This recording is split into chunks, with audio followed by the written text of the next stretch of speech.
See if I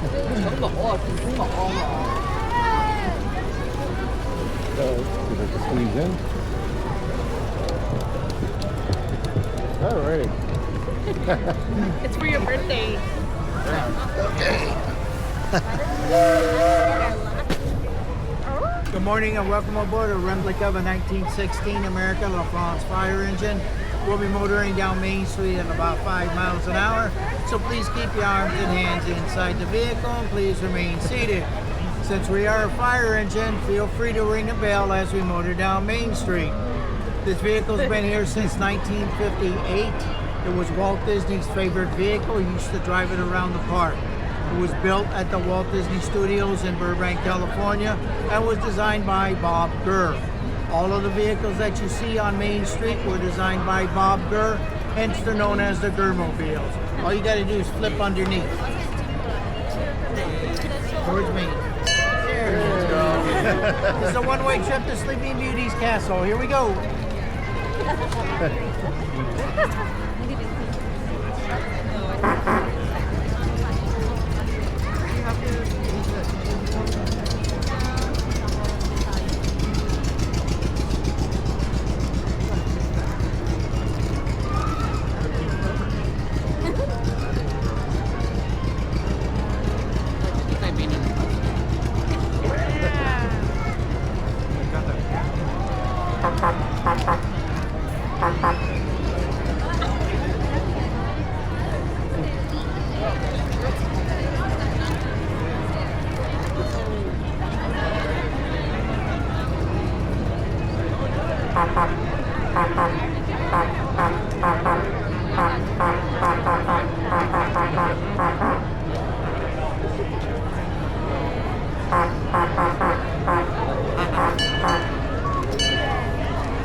Watch your step. Thank you for riding the fire engine. Thank you. Watch your step now. Happy birthday. Watch your step.